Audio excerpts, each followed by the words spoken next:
BJP পরিচালিত শান্তিপুর ২ নম্বর গ্রাম পঞ্চায়েতে তালা মেরে তৃণমূল সদস্যদের বিক্ষোভ। পূর্ব মেদিনীপুর জেলার শহীদ মাতঙ্গিনী ব্লকের বিজেপি পরিচালিত শান্তিপুর ২ নম্বর গ্রাম পঞ্চায়েতের তৃণমূল কংগ্রেসের সদস্যদের তালা মেরে বিক্ষোভ ঘিরে ধুমধুমার পঞ্চায়েত চত্বর। তৃণমূল সদস্যদের অভিযোগ, বিজেপির প্রধান ও উপপ্রধান তৃণমূল সদস্যদের না জানিয়ে পঞ্চায়েতের সমস্ত ধরনের বিল সহ যাবতীয় কাজ পাশ করিয়ে নেয় ও দুর্নীতির অভিযোগ তুলেছেন বিজেপি সদস্যদের বিরুদ্ধে। আর তা নিয়েই নানান অভিযোগে উত্তাল পঞ্চায়েত চত্বর। মূলত আজ পঞ্চায়েত অফিসে নানা উন্নয়নমূলক বিষয় নিয়ে আলোচনা ও মিটিংয়ের আয়োজন করা হয়েছিল। আর সেখানেই উত্তেজিত তৃণমূল সদস্যরা মিটিং ছেড়ে বেরিয়ে পড়েন। তবে বিজেপি প্রধান ও উপপ্রধান ও সদস্যরা এই বিষয়ে সম্পূর্ণ মিথ্যা বলে দাবি করেছেন। অ্যাকচুয়ালি বিষয়টা হলো, জনগণ যখন পাশ থেকে সরে যায় তখন এরকম মানুষ হাই উতাস করে। তার একটা বড় নমুনা আজকে আমরা দেখলাম আমাদের জেনারেল মিটিংয়ে। তার কারণ হলো যে বিষয়টা নিয়ে ওনারা বলছেন বিষয়টা অ্যাকচুয়ালি স্কিমেটিক কাজ, এটা কোনো ওন ফান্ড নয় যেখান থেকে প্রধান ম্যাডাম বা তার আধিকারিকরা খরচ করতে পারেন নিজের ইচ্ছে মতো। এটা স্কিমেটিক কাজ। জনপ্রতিনিধিরা যেই সমস্ত স্কিম দেন, পূর্বেও দিয়েছেন, সেই সমস্ত কাজকে পেমেন্ট করতে করতে দেখা গেছে যে ওনাদের যে কথাটা যে বর্তমানে কিছু টাকা কম পড়ছে, যেটা হয়তো আগের কোনো কাজে পেমেন্ট হয়ে গেছে। সেই হিসেবটা অ্যাকচুয়ালি দেওয়ার কথা আধিকারিকদের, আমাদের ইয়ে সাহেব যিনি ছিলেন, আমাদের যে সেক্রেটারি যিনি ছিলেন, তাদের দেওয়ার কথা।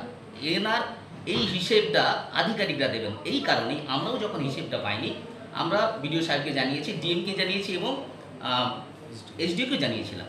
তা ন্যাচারালি সাহেব ডেকেছিলেন আমাদেরকে। সেখানে আমরা এবং আমাদের বিরোধী দলনেতা তথা ওই পঞ্চায়েত সমিতির আরেকজন ওনাদের নেতা সৌমেন অধিকারী মহাশয় সবাই ছিলেন, সবাই বুঝিয়ে এসেছেন। বিডিও সাহেব সেখানে আমাদেরকে মোটামুটি আমাদের যে ভুল বোঝাবুঝি ছিল সেটা নিষ্পত্তি ঘটিয়েছেন। বলছে এই নিয়ে কোনো অবকাশ নেই, আপনারা টেন্ডার করুন। কিন্তু ওনারা ওখানে সমস্ত কিছু বুঝে আসার পরেও যেহেতু মানুষের থেকে ওনারা বিচ্ছিন্ন হয়ে গেছেন, ওনারা চাইছেন যে কোনোভাবে শান্তিপুরকে পিছিয়ে দিতে হবে। তাই বিভিন্ন সময় মিটিং ডাকলে ওনারা আসেন না। আমাদের অর্থের মিটিংয়ে যেখানে কাজ সিলেকশন হয়েছিল, উনি পরিষ্কার বলেছেন বাই ফোনে যে না, আমাদের দলীয় সিদ্ধান্ত ওনারা জানতে পারলে এটা আমরা কাজ দেবো না। তো ন্যাচারালি আমরা বসে থাকবো না, আমরা মানুষের কাছে দায়বদ্ধ, তাদের জনপ্রতিনিধি।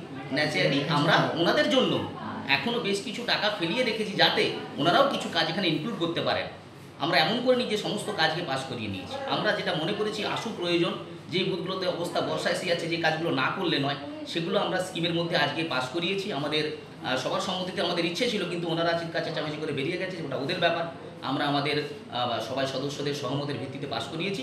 ইন ফিউচার আমরা এখনও আশা করব, বিরোধী মানে তো আমরা প্রত্যেকেই জনপ্রতিনিধি, ওনাদের জন্য আমরা এখনও বেশ কিছু টাকা মানে যেটা টেন্ডার করা বাকি আছে রেখেছি। ওনারাও যদি স্কিম দেন সেটাকে ভবিষ্যতে আমরা সেটাকে টেন্ডার করে পাস করিয়ে জনগণের কাছে পৌঁছে দেওয়ার চেষ্টা করি। তৃণমূল সদস্য তথা পঞ্চায়েতের বিরোধী দলনেতা শেখ শফিকুল আলী জানান, পঞ্চায়েতের বিজেপির প্রধান বিরোধীদের সাথে আলোচনা না করেই পঞ্চায়েতের নানা আর্থিক বর্ষে কয়েক লক্ষ লক্ষ টাকা আত্মসাৎ করে নিজেদের মধ্যে ভাগ করে নিয়েছেন। এর পাশাপাশি তিনি জানালেন, মিটিংয়েও সেই টাকা কোথায় খরচ করেছেন তার হিসেব দিতে পারেনি।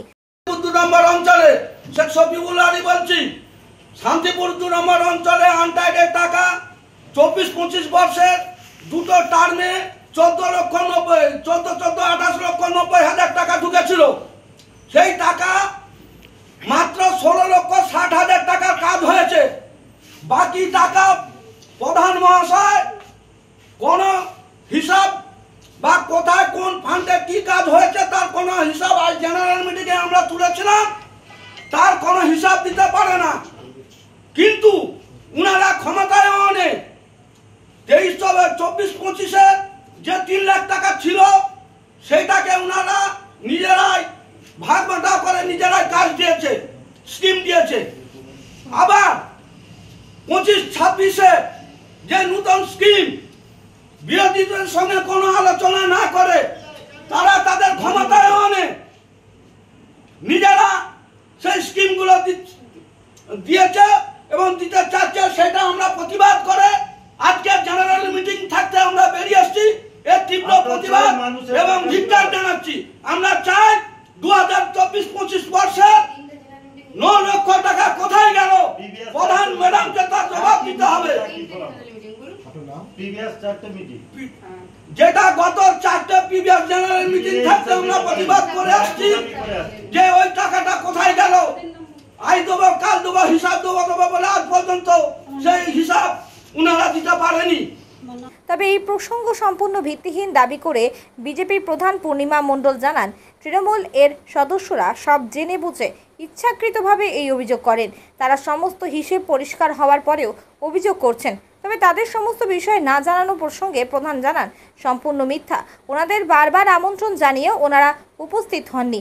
আমরা ভিডিও অফিসে এই বিষয়ে জানিয়েছি, তবে তৃণমূল সদস্যদের অনুমতি না মেলায় আমরা কাজ আটকে রাখতে না পেরে সে পড়ে থাকা উন্নয়ন করতে সক্ষম হয়েছি বলেও এই ভিত্তিহীন অভিযোগ উঠেছে। আর্থিক তছরূপ বলতে যেটা নিয়ে ওনারা তুলেছেন কথাটা, ওনারা উপস্থিত থাকাকালীন আমরা বিডিও স্যারের কাছে গিয়েছিলাম।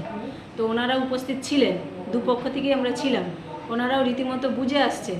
বুঝে আসার পরেও ওনারা এখন এই বডির জেনারেল মিটিংয়ে এরকম উত্তেজিত শুরু করেছেন ওনারা। কারণ ওনারা ওনাদেরকে বারবার রীতিমতো আমরা ফোন করে ডেকেছি 25-26 প্ল্যানের কাজের স্কিম দেওয়ার জন্য, ওনারা আসছেন না। অর্থের মিটিংয়েও ডাকা হয়েছে, আসছেন না। যার কারণে আমরা বিডিওকেও এই ব্যাপারে জানিয়েওছি। এবার ওনারা যদি না দেন, আমরা তো আর কাজ তো আমরা থেমে রাখতে পারবো না। আমাদের ডিএম থেকে চাপ আছে, ব্লক থেকে চাপ আছে, আমাদেরকে তো স্কিম তো দিতেই হবে। এবার যে টাকাটার হিসেব ওনারা পাচ্ছেন না, ওইটা হচ্ছে 20-21 টাকা আমরা 23-24 আমরা পেমেন্ট করেছি। যার কারণে অনেক স্কিমের টাকা 23-24 আমরা পেমেন্ট হয়েছে। সেটাকে ওনারা বলছেন যে না, ওইটা হিসেব মিলছে না। ওনারা সবই জানেন, সবই বোঝেন, ইচ্ছাকৃতভাবে এসব ওনারা শুরু করেছেন।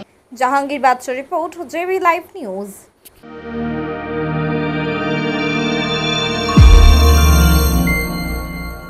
আপনারা দেখছেন জেবি লাইভ নিউজ, সব খবর সবার আগে।